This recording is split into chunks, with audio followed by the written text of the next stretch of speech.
Air conditioner के outer unit का temperature 80 degree centigrade तक होता है, जो हमारे एनवायरनमेंट टेम्परेचर से ऑलमोस्ट डबल है। लेकिन इंटरेस्टिंगली 1 मीटर दूर अंदर की यूनिट का टेम्परेचर 16 डिग्री सेंटीग्रेड तक होता है। एक बहुत ही इंटरेस्टिंग फैक्ट है, एयर कंडीशनर के अंदर जो गैस होती है वह क्लोज लूप में फ्लो करती है। इसकी गैस कभी खत्म हो ही नहीं सकती है, और यदि क्लोज लूप में यह फ्लो करती है तो कुछ लोग बोलते हैं कि यह गैस एनवायरनमेंट के लिए हार्मफुल है। तो यह सभी डाउट इसकी वर्किंग के साथ में क्लियर करते हैं।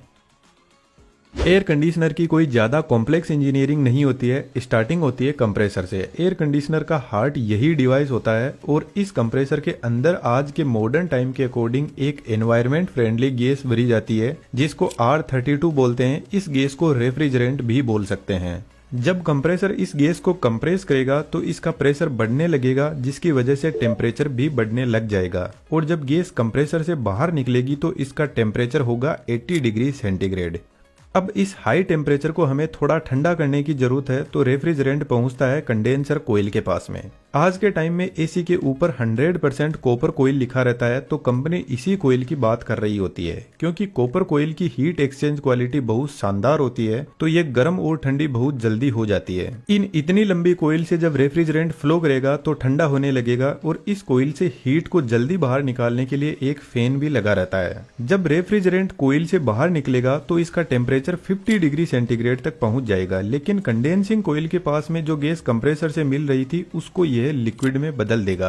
आपको पता है, जब हम पानी को गर्म करते हैं तो वह लिक्विड से वेपर में बदल जाता है, यानी लिक्विड से गैस। इसके उल्टा जब कोल्ड ड्रिंक की बोतल को हम फ्रिज से निकालकर बाहर रखते हैं तो इसके चारों तरफ पानी की बूंदें जमा हो जाती है, जिसका मतलब है वेपर वापस लिक्विड में बदल रहा है। तो कंडेंसिंग कोयल भी गैस को ठंडा करने का काम करती है, जिससे यह गैस से लिक्विड में बदल जाती है। लेकिन अभी भी यह हाई टेम्परेचर का लिक्विड हमारे किसी काम का नहीं है। तो यहाँ से लिक्विड एक्सपेंशन वॉल के पास में जाता है। एक्सपेंशन वॉल का ओरिफाइस बहुत छोटा होता है, तो इधर वाली साइड में बहुत ज्यादा हाई प्रेशर भी है और हाई टेम्परेचर भी है। लेकिन जब इस नैरो ओपनिंग से रेफ्रिजरेंट बाहर निकलेगा तो इसका प्रेशर सडनली रिड्यूस हो जाएगा, जिसके साथ में इसका टेम्परेचर भी रिड्यूस हो जाएगा, और यह लिक्विड एक्सपेंड करेगा, जिससे यह रेफ्रिजरेंट वापस लिक्विड से गैस में बदलने लग जाएगा। लेकिन यहाँ पर लिक्विड 100% गैस में नहीं बदल पाता है। यह वॉल ठीक एक वाटर स्प्रे की तरह काम करता है। वाटर स्प्रे भी बेसिकली वाटर को वेपर में बदल देता है, और यह काफी ठंडे भी होते हैं। गर्मियों में छत पे रखी टंकी का पानी बहुत ज्यादा गर्म हो जाता है,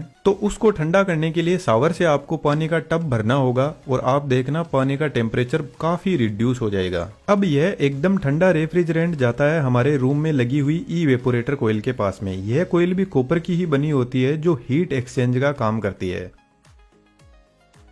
अब यह कोयल रूम में कितनी हीट को एब्जॉर्ब करेगी, इसको टन में मापा जाता है। 1 टन लगभग 3500 वोट हीट एक्सचेंज करता है, जबकि 1 टन का एसी 1000 वोट आवर की इलेक्ट्रिसिटी कंज्यूम करता है। जब ठंडा लिक्विड रेफ्रिजरेंट इस कोयल से फ्लो करेगा तो यहाँ पे लगा हुआ फैन इस ठंडक को पूरे रूम में फैला देगा।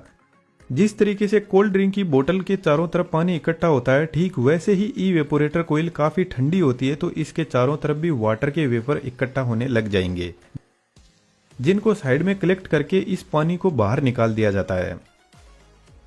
इसी फंडे को यूज में लेकर बारिश के मौसम में बहुत ज्यादा नमी हो जाती है, तो एयर कंडीशनर रूम के अंदर की नमी को भी सोख कर बाहर निकाल देते हैं। और ऐसा हमारे साथ में भी होता है। जब हमारी स्किल का लेवल एकदम वीक होता है तो लाइफ हमें एकदम च्युइंगम की तरह चबाकर फेंक देती है। लेकिन 3D एनिमेशन की स्किल काफी पावरफुल है, और आज के टाइम में काफी डिमांडिंग भी है। हमने एनिमेशन तो आपको डिटेल में सिखाया ही है, इसके अलावा डिफरेंट टाइप्स के जो अर्निंग के तरीके हैं उनको भी डिटेल से डिस्कस किया है। डिस्क्रिप्शन में डिटेल्स अवेलेबल है, आप जरूर से कोर्स को ज्वाइन कीजिएगा, आपको बहुत कुछ सीखने को मिलेगा। Now back to the point. अब यह कोयल रूम को तो ठंडा कर रही है, लेकिन रूम की जो गर्मी है उससे इसमें फ्लो हो रहा रेफ्रिजरेंट धीरे धीरे वापस गर्म होने लगता है। और अभी मैंने आपको बताया कि एक्सपेंशन वॉल लिक्विड रेफ्रिजरेंट को 100% वेपर में नहीं बदल पाता है, तो रूम के अंदर जो गर्मी है उससे रेफ्रिजरेंट वेपर में बदलने लग जाता है। लेकिन जब रूम ठंडा हो जाता है तो यह कोयल भी इस रेफ्रिजरेंट को पूरा वेपर में नहीं बदल पाती है। अब इवेपोरेटर कोयल से यह मिक्स्ड लिक्विड और वेपर पहुंचता है कंप्रेसर के पास में। और जैसा कि इस डिवाइस का नाम ही कंप्रेसर है, तो इतना तो हम दिमाग लगा सकते हैं कि सिर्फ गैस को ही कंप्रेस किया जा सकता है, लिक्विड कंप्रेस नहीं होता है। और बाय चांस ये लिक्विड कंप्रेसर में पहुंच गया तो कंप्रेसर ब्लास्ट कर जाएगा।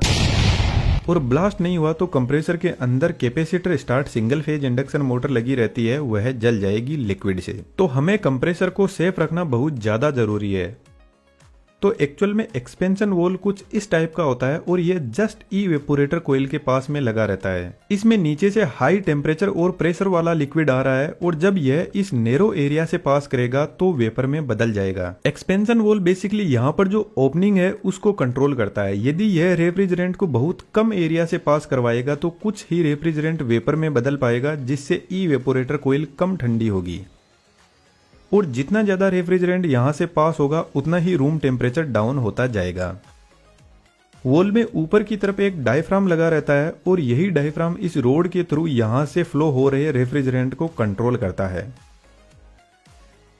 और इस डायफ्राम को कंट्रोल करने के लिए कुछ एक हीट सेंसिंग डिवाइस इवेपोरेटर कोयल के बाहर की तरफ एग्जिट पर लगी रहती है। इसमें एक लिक्विड होता है जो काफी हीट सेंसिटिव होता है और इस हीट सेंसिंग डिवाइस के लगाते ही एक्सपेंशन वॉल का नाम बदलकर हो जाता है थर्मल एक्सपेंशन वॉल। मान के चलते हैं आपने एसी को 16 डिग्री सेंटीग्रेड पर सेट कर रखा है। जैसे ही रूम का टेम्परेचर 18 डिग्री सेंटीग्रेड पर पहुंचेगा तो इस हीट सेंसिंग डिवाइस में जो लिक्विड है वह गर्म होकर वेपर में बदलेगा और डायफ्राम के ऊपर फोर्स लगाएगा, जिससे ज्यादा रेफ्रिजरेंट पास होगा और कोयल ज्यादा ठंडी होगी। कोयल ज्यादा ठंडी होगी तो रूम की हीट को ज्यादा एब्जॉर्ब करने लगेगी और इस हीट से कोयल के अंदर जो पूरा रेफ्रिजरेंट है वह वेपर में बदलने लग जाएगा और हमारा कंप्रेसर एकदम सेफ रहेगा।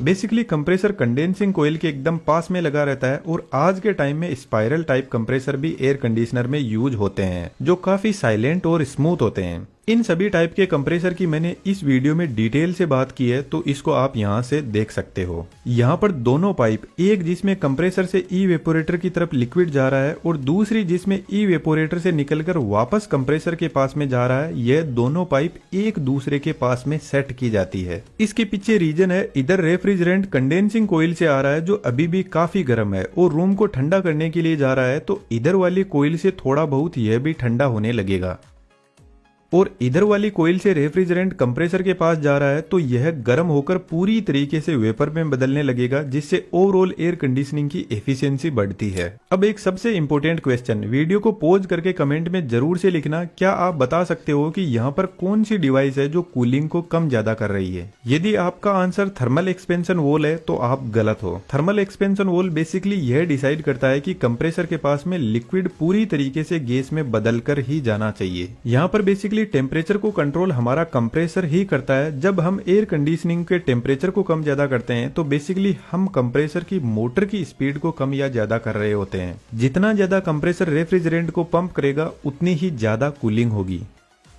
तो यहाँ पर आपने देखा पूरा का पूरा सिस्टम एक क्लोज लूप में काम कर रहा है, गैस कहीं से लीक होती ही नहीं है। तो एयर कंडीशनिंग की गैस खत्म हो जाए कोई चांस ही नहीं है जब तक इसमें कोई लीकेज ना हो। तो पुराने जमाने के एयर कंडीशनिंग में लीकेज की वजह से यह एनवायरमेंट और हमारे दोनों के लिए ही खतरनाक है। रेफ्रिजरेटर का मैकेनिज्म भी ठीक ऐसे ही काम करता है। आप यहाँ पे क्लिक करके पूरा वीडियो एंजॉय कर सकते हो। ऐसा एनिमेशन आप सीखना चाहते हो तो हमारे बेहतरीन 3D एनिमेशन के कोर्स को ज्वाइन कर सकते हो। वीडियो के अकॉर्डिंग आप अपना फीडबैक जरूर से कमेंट बॉक्स में लिखना।